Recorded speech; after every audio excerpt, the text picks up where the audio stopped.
Hi friends, welcome to Q&A episode number 204. Every Sunday మన ఛానల్లో Q&A episode జరుగుతుంది కదా. లాస్ట్ సండే Q&A వీడియోలో ఏదైతే మీరు కామెంట్స్ చేశారో వాటిలో కొన్ని ఇంట్రెస్టింగ్ కామెంట్స్ అయితే పిక్ చేశాను. ఫస్ట్ కామెంట్ అయితే సూర్య చేశారు.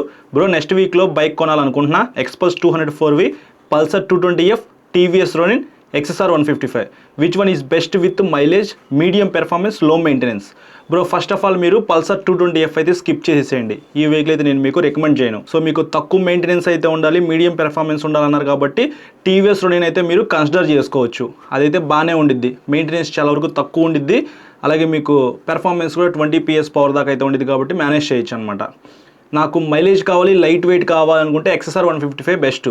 రోనిన్తో కంపేర్ చేస్తే XSR 155 బెస్ట్ అని చెప్తాను. మంచి చాసిస్, మంచి టైర్స్, మంచి ఇంజిన్ అయితే ఆ వెహికల్లో ఉంది. ఒకసారి మీరు టీవీఎస్ షోరూమ్కి వెళ్ళి రోనిన్ అయితే టెస్ట్ రైడ్ చేయండి, అలాగే యమహా షోరూమ్కి వెళ్ళి XSR 155 అయితే టెస్ట్ రైడ్ చేయండి.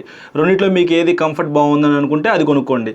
ఇంకా ఎక్స్పల్స్ 204V విషయానికి వస్తే అది అడ్వెంచర్ వెహికల్ అనమాట. మీరు ఎక్స్ట్రీమ్లీ ఆఫ్ రోడ్లోకి వెళ్తా నేను అని అనుకుంటే మాత్రం ఈ వెహికల్ కన్సిడర్ చేసుకోవచ్చు. సో ఆనంద్ ఆఫ్ రోడ్కి నాకు ఒక వెహికల్ కావాలి, బడ్జెట్లో మెయింటెనెన్స్ తక్కువ ఉండాలి అని అనుకుంటే మీరు ఎక్స్పల్స్ 204V ఫస్ట్ ప్రిఫరెన్స్గా పెట్టుకోండి. లేదు నేను ఆఫ్ రోడ్ వెహికల్ అవసరం లేదు, నేను అంత హైట్ ఏమి ఉండను అనుకుంటే మాత్రం XSR 155 మీరు కన్సిడర్ చేసుకోవచ్చు. కానీ ఎందుకైనా మంచిది ఒకసారి మీరు టీవీఎస్ షోరూమ్కి వెళ్ళి రోనిన్ కూడా టెస్ట్ రైడ్ చేసిన తర్వాత మీరు ఫిక్స్ అవ్వండి. నెక్స్ట్ శ్రీహరి అయితే కామెంట్ చేశారు. బ్రో, నా దగ్గర 2020 డియో BS6 వెహికల్ ఉంది, దానికి E20 పెట్రోల్ వేయించుకుంటే ఏమైనా ప్రాబ్లం వస్తుందా? నేను ప్రతిసారి పవర్ పెట్రోలే వేయించుకుంటాను, ప్లీజ్ క్లారిఫై అని చెప్పేసి. బ్రో, 2020కి ముందు తయారైన వెహికల్స్ అన్నీ కూడా BS4 వెహికల్స్ E20 పెట్రోల్కి కాంపాటబుల్ అయితే కాదు. సో మీరు ప్రస్తుతానికి పవర్ పెట్రోల్ అయినా సరే, E20 పెట్రోల్ అయినా సరే, ఏది కొట్టించుకున్నా సరే రన్నింగ్లో ఉన్నప్పటికీ ఫ్యూచర్లో ఫర్దర్గా మీకు ఏదో ఒక ప్రాబ్లం వచ్చే అవకాశం అయితే ఉంది. ఇఫ్ ఇన్ కేస్ ఏదైనా ప్రాబ్లం వస్తే మాత్రం అదే ప్రాబ్లం రిపీట్ అయితే అవుతూ ఉండిద్ది అనమాట. ఎందుకంటే 2020 డియో అనేది E20 పెట్రోల్కి కాంపాటబుల్ కాదు కాబట్టి ప్రాబ్లమ్స్ అయితే వస్తాయి. సో మీరు ఆ వెహికల్ సేల్ చేసి కొత్త వెహికల్ కొనడానికి ట్రై చేయండి. లేకపోతే ఆ వెహికల్ మీకు ఇష్టం, ఫస్ట్ వెహికల్ నేను అది అమ్మదలుచుకోలేదు అనుకుంటే మాత్రం ప్రజెంట్ అయితే యూజ్ చేసుకుంటూ ఉండండి. ఇంకా ఆ వెహికల్ పాడైపోయేదాకా మీరు యూజ్ చేసుకోవడమే. ఒకవేళ సెకండ్ హ్యాండ్లో వెహికల్ పర్చేస్ చేయాల్సి వస్తే 2023 తర్వాత ఉన్న వెహికల్స్ ఏవైతే ఉన్నాయో అవి పర్చేస్ చేయండి. నెక్స్ట్ కిరణ్ అయితే కామెంట్ చేశారు. అన్న, వార్ కారణంగా ఫ్యూచర్లో పెట్రోల్ కొరత వస్తుందా? పెట్రోల్ ధరలు పెరిగే అవకాశం ఉన్నాయా? ఈవీ స్కూటర్స్ అడ్వాన్స్గా ముందుగానే తీసుకోవాలా అని చెప్పేసి. బ్రో, వార్ కారణంగా పెట్రోల్ అలాగే గ్యాస్ ఇవన్నీ మరి కొరత ఉండిద్దో లేదో నాకైతే ఎగ్జాక్ట్గా తెలియదు. సో ప్రజెంట్ అయితే కొంతవరకు పెట్రోల్ అయితే మన దగ్గర ఉంది, అది ఎన్ని రోజులు వస్తుందో కూడా తెలియదు అనమాట. చాలామంది నేను రీల్స్ కూడా చూస్తున్నాను, ఎక్కువ పెట్రోల్ అయితే కొట్టించుకుని వెళ్తూ ఉన్నారు. సో పెట్రోల్ రేట్స్ పెరుగుతాయా తగ్గుతాయా అనేది నాకు ఎగ్జాక్ట్గా తెలియదు అనమాట. ఇంకా ఈవీ వెహికల్స్ విషయానికి వస్తే, సో ఈవీ వెహికల్స్ అనేది లోకల్లో తిరగడానికి బాగుంటాయి. చాలామంది ఈవీ వెహికల్స్ పర్చేస్ చేస్తున్నారని కూడా నేను న్యూస్ విన్నాను. సో మీరు తొందరపడి ఎటువంటి డెసిషన్స్ అయితే తీసుకోవద్దు. వార్ అనేది లైఫ్ టైం అయితే ఏమీ జరగదు కదా, మహా అయితే 1 month 2 months జరిగిద్ది. ఇబ్బంది పడితే 1 or 2 months పడతామేమో కానీ లైఫ్ టైం అయితే ఏమీ పడము. కంగారులో ఎటువంటి డెసిషన్స్ అయితే మీరు తీసుకోవద్దు. కొత్త వెహికల్స్ పర్చేస్ చేయాలనుకుంటే 1-2 సార్లు మీరు ఆలోచించుకొని కొనుక్కోండి. ఆ వెహికల్ నేను ఎందుకు కొనుక్కుంటున్నాను, ఆ వెహికల్ నాకు ఎక్కడ ఉపయోగపడిద్ది అనే దాని గురించి మీరు ఆలోచించుకొని కొనుక్కోవాలి. నెక్స్ట్ అరవింద్ అయితే కామెంట్ చేశారు. Bro, Pulsar 150 old type headlight మళ్ళీ తీసుకొచ్చే ఛాన్స్ ఉందా అని చెప్పేసి. లేటెస్ట్ హెడ్లైట్తో మనకి పల్సర్ 150 వచ్చింది కాబట్టి ఓల్డ్ టైప్తో తీసుకురారు. కావాలంటే మీరు స్పేర్స్లో కొనుక్కోవచ్చు. బజాజ్ షోరూంలో స్పేర్స్ షాప్ ఉంటుంది కదా, అక్కడికి వెళ్ళి మీకు ఆ హెడ్లైట్ కావాలనుకుంటే అది మీరు కొనుక్కోవచ్చు అనమాట. ఇంకా ఫిట్ అయిద్దా లేదా అనే దాని గురించి మాట్లాడుకున్నట్లయితే ఎగ్జాక్ట్గా ఫిట్ అయ్యిద్ది. సో డిజైన్ అంతా సేమ్ అనమాట, జస్ట్ ఫ్రంట్ గ్లాస్ ఒకటి మారింది, లోపల మీకు డిజైన్ కొద్దిగా అప్డేట్ చేశారు అంతే. మీకు నచ్చకపోతే పల్సర్ 150 లేటెస్ట్ వెహికల్ పర్చేస్ చేసి పాత హెడ్లైట్ అయితే ఫిట్ చేసుకోవచ్చు. నెక్స్ట్ తిల్స్ అయితే కామెంట్ చేశారు. N250 versus MT-15 best bike suggest bro అని చెప్పేసి. బ్రో, ఖచ్చితంగా మీకు యమహా MT-15 అయితే చాలా బాగుంటుంది. లిక్విడ్ కూల్డ్ ఇంజిన్తో లభిస్తూ ఉంది కాబట్టి లాంగ్ వెళ్ళడానికి కూడా ఈ వెహికల్ అయితే చాలా బాగా ఉపయోగపడుద్ది అనమాట. N250లో ఆయిల్ కూల్డ్ ఇంజిన్, ఇది కూడా అంత తక్కువ ఏమీ కాదు, ఇది కూడా లాంగ్ రైడ్ వెళ్ళడానికి చాలా బాగుంటుంది. యమహా MT-15తో కంపేర్ చేసుకుంటే కొంచెం పవర్ఫుల్ వెహికల్ అని చెప్పుకోవచ్చు. ఈవెన్ దో NS200తో కంపేర్ చేస్తే ఇది పవర్ఫుల్, కానీ ఆయిల్ కూల్డ్ ఇంజిన్ ఉంది కాబట్టి మనం ఎక్కువ దూరం అయితే ట్రావెల్ చేయలేం, చిన్న చిన్న బ్రేక్స్ తీసుకుంటూ వెళ్ళాలన్నమాట. నేను లోకల్లో తిరగడానికి కొద్దిగా పవర్ఫుల్ వెహికల్ కావాలి, తక్కువ మెయింటెనెన్స్ ఉండాలి అని అనుకుంటే మాత్రం ఖచ్చితంగా N250 మీకు బెస్ట్ చాయిస్ బ్రో. లేదు నేను ఎక్కువగా లాంగ్ అయితే ట్రావెల్ చేస్తూ ఉంటాను, అలాగే మంచి ఇంజిన్ కావాలి, కొద్దిగా మెయింటెనెన్స్ ఎక్కువ ఉన్నా పర్వాలేదు అనుకుంటే అప్పుడు మీరు యమహా MT-15 అయితే కొనుక్కోవచ్చు. అది కూడా లైట్ వెయిట్ అయితే ఉండిద్ది. మీరు ఆ వెహికల్ కొనుక్కొని ఎందుకు యూజ్ చేసుకుందాం అనుకుంటున్నారు అనేది ఒకసారి ఆలోచించుకోండి, దాని ప్రకారంగా మీకే ఒక క్లారిటీ వస్తుంది. నెక్స్ట్ అవర్ రిస్టోర్ క్రియేషన్స్ అయితే కామెంట్ చేశారు. Bro, best bike for family and for me with stylish looks and good engine life, SP 125R, glamour 125X. Bro అయితే చాలా క్లియర్గా అడిగారనమాట. సో ఈ రెండిట్లో ఏది బెస్ట్, నాకు ఏది ఉపయోగపడిద్ది అని చెప్పేసి అడిగారు. వెహికల్స్ కూడా చెప్పేసేసారు, SP 125 అలాగే గ్లామర్ 125X. బ్రో మీకు షైన్ SP125లో కలర్ కన్సోల్ అయితే ఉండిద్ది, పెర్ఫార్మెన్స్ కూడా పర్వాలేదు, డీసెంట్గానే ఉండిద్ది. ఇంకా గ్లామర్ 125Xలో ఏంటంటే క్రూజ్ కంట్రోల్ అనే ఒక ఫీచర్ అయితే ఇచ్చారు, దీంట్లో కూడా మీకు కలర్ కన్సోల్ అయితే ఉండిద్ది. హోండా షోరూమ్, హీరో షోరూమ్ రెండు కూడా మీకు మంచి షోరూమ్సే, అన్ని చోట్ల కూడా ఈ షోరూమ్స్ అయితే ఉంటాయి. ప్రైస్ కూడా మీకు షైన్ SP125తో కంపేర్ చేస్తే గ్లామర్ 125X కొద్దిగా తక్కువలో వస్తుంది. సో ఓవరాల్గా చూసుకుంటే మాత్రం మీకు గ్లామర్ 125X అయితే బాగుండిద్ది, కానీ డిజైన్ కొద్దిగా డిఫరెన్సెస్ అయితే ఉండిద్ది. సేమ్ కంఫర్ట్ అనమాట, కంఫర్ట్ పరంగా ఇబ్బంది అయితే ఏమీ లేదు. మీకు ఏ డిజైన్ నచ్చింది సో అది చూసుకోండి. అలాగే మీ ఏరియాలో మీకు దగ్గరలో ఏ షోరూమ్ ఉంది, హోండా షోరూమ్ దగ్గర ఉందనుకోండి, సో అక్కడికైతే వెళ్ళి ఏమైనా ప్రాబ్లమ్స్ ఉన్నాయా లేదా, సో సర్వీసింగ్ ఎలా చేస్తున్నారు ఏంటి అని చెప్పేసి మీరు ఒకసారి చెక్ చేసుకోండి. రిసీవింగ్ బాగుందా లేదా అనేది కూడా చూసుకోండి. అంతా బాగానే ఉంది అని అనుకుంటే ఒకసారి హీరో షోరూమ్కి అయితే వెళ్ళండి. హీరో షోరూమ్లో కూడా అంతా బాగుంది అనుకోండి, అప్పుడు ఒకసారి టెస్ట్ రైడ్ చేయండి. అప్పుడు మీకు కంఫర్ట్ అయితే అర్థమైపోయింది అనమాట, దేంట్లో ఎక్కువ బాగా కంఫర్ట్ ఉంది అని చెప్పేసి. క్రూజ్ కంట్రోల్ ఫీచర్ నేను ఎక్స్పీరియన్స్ చేయాలి అనుకుంటే మీరు డైరెక్ట్గా గ్లామర్ 125Xకి అయితే వెళ్ళిపోవచ్చు. ఆ వెహికల్ నేను రైడ్ చేసినప్పుడు నాకు బాగానే నచ్చింది అనమాట. ఒకసారి మన ఛానల్లో డెడికేటెడ్గా వీడియో ఉంది, అది కూడా ఒకసారి మీరు చెక్ చేయండి గ్లామర్ 125X కొనుక్కోవాలనుకుంటే. ఇంకా షైన్ SP125 విషయానికి వస్తే పర్సనల్గా నాకైతే ఆ డిజైన్ ఏమీ నచ్చలేదు. కొద్దిగా హెడ్లైట్ దగ్గర ఇంత లావు ఉండి కొద్దిగా హైట్ ఉండిద్ది అనమాట. దాంతో కంపేర్ చేస్తే కొంతవరకు అమౌంట్ సేవ్ చేసుకుంటూ షైన్ 125 కొనుక్కుంటాను నేనైతే. సో నాకైతే కలర్ కన్సోల్ ఇవేమీ అవసరం లేదు, ఎందుకంటే యూటిలిటీ వెహికల్ మనకి ఎక్కువ సోకులు అయితే అవసరం లేదు. సో వాడుకోవడానికి మనం కొనుక్కుంటున్నాం కాబట్టి ఎంత తక్కువలో మనకు ఆ వెహికల్ వస్తుంది, పెర్ఫార్మెన్స్ బాగుందా లేదా, ఏదైనా అయితే సర్వీసింగ్ చేస్తారా లేదా, అంతవరకే మనం చూసుకోవాలన్నమాట. ఫీచర్సే కావాలనుకుంటే ఇంకా మంచి మంచి వెహికల్స్ అయితే ఉన్నాయి. కొద్దిగా అమౌంట్ పెట్టుకోగలిగితే చాలా మంచి మంచి ఫీచర్స్ ఉంటాయి.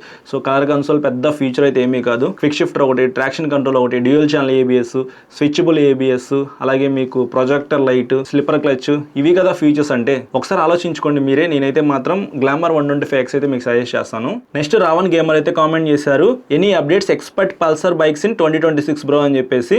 పల్సర్ బైక్స్ అయితే మనం చాలా ఎక్స్పెక్ట్ చేయొచ్చు, అవి కాకుండా ఇంకేమన్నా వస్తాయా అని చెప్పేసి అడుగుతున్నారు అనమాట. ఖచ్చితంగా 2026లో మనం చాలా వెహికల్స్ అయితే చూడొచ్చు బ్రో. చాలా మంచి మంచి ఫీచర్స్తో కొద్దిగా అప్డేట్ చేసి వెహికల్స్ అయితే లాంచ్ అయిపోతూ ఉన్నారు. యమహా దగ్గర నుంచి కొన్ని వెహికల్స్ అయితే వస్తాయి అని చెప్పేసి నాకు ఒక న్యూస్ అయితే ఉంది. ఫారెన్ నుంచి ఏవైతే వెహికల్స్ ఉన్నాయో అవి మనకి ఇక్కడికి రావాలి, ఎందుకంటే యమహాలో మంచి మంచి వెహికల్స్ అయితే ఉన్నాయి. సో అడ్వెంచర్ వెహికల్స్ అవ్వచ్చు, యమహా R3 కానీ, కొంతమంది 200cc మీద కూడా వెహికల్స్ అయితే అడుగుతున్నారు అనమాట. సో అలాంటి వెహికల్స్ ఏమన్నా ఉంటే మాత్రం వాళ్ళు మన ఇండియాకి తీసుకురావాలని చెప్పేసి కోరుకుందాము. ఖచ్చితంగా మనం ఫ్యూచర్లో ఇయర్లో రాకపోయినా సరే నెక్స్ట్ ఇయర్లో అయినా సరే యమహా దగ్గర నుంచి కొన్ని వెహికల్స్ అయితే వస్తాయి. TVS దగ్గర నుంచి కూడా ఒక వెహికల్ రావచ్చు అని చెప్పేసి ఒక న్యూస్ అయితే వస్తూ ఉంది. బజాజ్ అయితే చాలా వెహికల్స్ పెండింగ్లో ఉన్నాయి అనమాట, అవి కూడా వస్తాయి. సో జావా దగ్గర నుంచి కొత్త వెహికల్స్ అయితే రాబోతా ఉన్నాయి. సో ఇట్లా కొంత లిస్ట్ అయితే ఉందన్నమాట, 1 by 1 అయితే లాంచ్ అవుతూనే ఉంటాయి ఈ ఇయర్లో. సో ఎవరైనా వెయిట్ చేసి మీ డ్రీమ్ వెహికల్ కొనుక్కోవాలనుకుంటే కొనుక్కోవచ్చు. ఎందుకంటే కొంతమందికి కెఫే రేసర్ లుక్లో, కొంతమందికి ఏమో స్క్రామ్లర్ లుక్, కొంతమందికి ఏమో క్రూజర్ లుక్ కావాలి. సో GT లుక్ ఉంది కదా, సో అట్లాంటి లుక్స్లో కొంతమందికి ఇష్టమైన వెహికల్స్ అయితే ఉంటాయి. సో ఇట్లా డిఫరెంట్ కేటగిరీస్లో వెహికల్స్ అయితే లాంచ్ అయిపోతూ ఉన్నాయి. కాబట్టి మీకు నచ్చిన డిజైను ఏదైతే ఉందో అవి కొనుక్కోవచ్చు అనమాట, వెయిట్ చేయగలిగితే. సో నేను కూడా వెయిట్ చేద్దాం అనుకుంటున్నాను బ్రో, అడ్వెంచర్ వెహికల్ పర్చేస్ చేద్దాం అని చెప్పేసి అనుకున్నాను కదా. సో వెయిట్ చేస్తాను, నాకైతే తొందర ఏమీ లేదు. సో మంచిదే కొనుక్కుంటాను, ₹1 ఎక్కువైనా సరే. కానీ వీడియోస్ రికార్డ్ చేయాలి, మీ అందరికీ చూపించాలని చెప్పేసి యాంగ్జైటీ అయితే ఉంది, కానీ వెహికల్స్ మంచివి లేవు కదా, అందుకే ఆగుతున్నాను. నెక్స్ట్ ఇంద్రజిత్ అయితే కామెంట్ చేశారు, hi brother, is Benelli 600i 2017 or 2018 model, used bike in good condition to buy in 2026 for weekend rides with price range of 3.5 lakhs to 4 lakhs. Bro 4 లక్షల దాకా మీరు పెడుతున్నారు కాబట్టి, వీకెండ్ రైడ్స్ అంటున్నారు కాబట్టి డ్యూక్ 390 కొనుక్కోండి.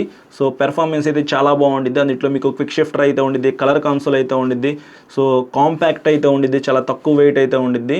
అదైతే బెస్ట్ అని చెప్తాను. మీరు వీకెండ్స్ మాత్రమే యూజ్ చేసుకుంటాను అని అంటున్నారు కాబట్టి, సో 2017 2018 మోడల్ మీరు బెనాలీ 600i పర్చేస్ చేయాల్సిన అవసరం అయితే ఏమీ లేదు ఆ ప్రైస్కి. ఎందుకంటే అవి E20 పెట్రోల్కి కాంపాటబుల్ అయితే కాదనమాట. వీకెండ్ రైడ్స్ అంటే మీరు ఒక ₹1000 500 పెట్రోల్ కొట్టించుకొని సరదాగా అట్లా రైడ్స్ చేసుకోవడానికి బాగానే ఉండిద్ది. మీరు అడిగిన దాని ప్రకారంగా, మీరు ఆలోచించిన దాని ప్రకారంగా బాగానే ఉండిద్ది. సో ఫర్దర్గా ఏదైనా ప్రాబ్లమ్స్ వచ్చినాయి అనుకోండి, మీరు కాస్ట్ అయితే ఎక్కువ పెట్టాలన్నమాట ఆ వెహికల్స్కి. ఎందుకంటే ఇంజిన్కి సంబంధించిన ప్రాబ్లం వచ్చింది అనుకోండి, సర్వీస్ సెంటర్స్ అయితే అన్ని చోట్ల ఉండవు బెనాలీ షోరూమ్స్. ఒకవేళ హైదరాబాద్ లాంటి చోట ఉంటే మాత్రం కొద్దిగా కాస్ట్ అయితే ఎక్కువ అవుతుంది. సో అంత కాస్ట్ పెట్టి ఆ వెహికల్ కొనుక్కోవడం కన్నా హ్యాపీగా KTM కానీ, లేకపోతే ట్రయంఫ్ స్పీడ్ 400 కానీ ఇట్లాంటి వెహికల్స్ కొనుక్కున్నారనుకోండి, మెయింటెనెన్స్ తక్కువ ఉండిద్ది, మీరు మళ్ళీ కొత్త వెహికల్ కొనుక్కున్న ఎక్స్పీరియన్స్ ఉండిద్ది అనమాట. సో లేదు నాకు ఆ బడ్జెట్లో ఆ వెహికల్ బాగా నచ్చింది, ఇన్లైన్ 4 సిలిండర్ పెర్ఫార్మెన్స్ బాగుండిద్ది, సౌండ్ అయితే చాలా బాగా వస్తుంది, అది నేను ఎక్స్పీరియన్స్ చేయాలనుకుంటున్నాను, సో కొన్ని రోజులు వాడుకున్న తర్వాత అమ్మేద్దాం అనుకుంటున్నాను అంటే మీ ఇష్టం, మీరు కొనుక్కోవాలనుకుంటే కొనుక్కోవచ్చు. నెక్స్ట్ రోహిత్ అయితే కామెంట్ చేశారు, బ్రో ఆల్రౌండర్ బైక్స్ గురించి చెప్పు బ్రో, లాస్ట్ సండేలో కూడా కామెంట్ పెట్టాను అని చెప్పేసి. బ్రో ఫస్ట్ వెహికల్ మీరు ఏదైతే చూస్ చేసుకోవాలనుకుంటున్నారో దాంట్లో కన్ఫ్యూజన్గా ఉన్నారా అని చెప్పేసి ఒక వీడియో అయితే రికార్డ్ చేశాను, చాలా మంది అయితే చూశారు. అందులో మీరు ఏ వెహికల్ అయితే ఫస్ట్ కొనుక్కోవాలో, అలాగే కొత్తగా నేర్చుకునే వాళ్ళకి ఏ వెహికల్ సెట్ అయ్యిద్ది, ఆల్రౌండర్ వెహికల్స్ ఏవి పర్ఫెక్ట్గా ఉన్నాయనే దాని గురించి మన ఛానల్లో వీడియో ఉంది, ఒకసారి ఆ వీడియో మీరు చెక్ చేయండి బ్రో. ఈ వీడియో కింద కామెంట్ డిస్క్రిప్షన్లో లింక్ ఇస్తాను, ఆ లింక్ క్లిక్ చేసినా సరే మీరు డైరెక్ట్గా ఆ వీడియోకి అయితే వెళ్ళిపోతారు. మొత్తం చూడండి 10 to 15 మినిట్స్ లోపే ఉండిద్ది, అంతకుమించి ఎక్కువ పెద్ద వీడియో అయితే పెట్టట్లేదు కదా. సో హ్యాపీగా రిలాక్స్గా కూర్చొని నేను ఏం చెప్పానో మీరు వినండి, దాన్ని బట్టి మీకు క్లారిటీ వస్తుంది. ఆల్రౌండర్ వెహికల్స్ అయితే 150 నుంచి 200 cc సెగ్మెంట్ లోపే ఉంటాయి, 200 cc కూడా ఎక్కువ అనమాట. 150 to 160 cc మనకు ఉన్నాయి కదా, అపాచీ 160 అవ్వచ్చు, XSR 155, MT 15, సో ఇట్లాంటి వెహికల్స్ అయితే ఉన్నాయన్నమాట. నేనైతే మాత్రం మీకు ఆల్రౌండర్ వెహికల్ కావాలనుకుంటే N160, అపాచీ 164, XSR 155 ఇట్లాంటివి సజెస్ట్ చేస్తాను. ఇన్ డెప్త్గా కావాలంటే ఒకసారి ఆ వీడియో చెక్ చేయండి. నెక్స్ట్ పవన్ అయితే కామెంట్ చేశారు, హాయ్ బ్రో బైక్కి GPS పెట్టుకోవడం బెటర్ అంటారా, పెట్టుకుంటే అడ్వాంటేజెస్ ఏంటి, డిసడ్వాంటేజెస్ ఏంటి, విచ్ GPS బెటరో కూడా సజెస్ట్ చేయండి బ్రో, థ్యాంక్ యూ అని చెప్పేసి. బ్రో నేను ఒక 2 months బ్యాక్ అయితే నా కార్కి GPS అయితే పెట్టించాను, బ్లాక్ బగ్ అనే ఏదో ఉంటుంది పేరు, అయితే మీకు ఇక్కడ స్క్రీన్ మీద వేస్తున్నాను చూడండి. సో ఈ కంపెనీ దగ్గర నుంచి నేను ఒక GPS అయితే పర్చేస్ చేసి నా కార్కి అయితే ఇన్స్టాల్ చేసుకున్నాను, దానికి సంబంధించిన చిన్న చిన్న క్లిప్స్ కూడా మీరు చూడొచ్చు. సేఫ్ సైడ్గా ఉపయోగపడితే ఏదో ఒక టైంలో అని చెప్పేసి ముందుగానే రికార్డ్ చేసుకుని పెట్టుకున్నాను అనమాట. చాలా సింపుల్, వాళ్ళే వచ్చి ఇంటికి కనెక్ట్ చేసి వెళ్ళిపోతారు, ఒక సిమ్ అయితే ఇస్తారనమాట. నా కార్ ఎక్కడెక్కడ తిరిగింది, ఎన్నిసార్లు ఆన్ చేశారు, ఎన్నిసార్లు ఆఫ్ చేశారు, మొత్తం క్లియర్గా ఆ యాప్లో అయితే ఉండిద్ది అనమాట. నాకైతే బాగానే వర్క్ అవుతుంది, ప్రస్తుతానికి బాగానే ఉంది.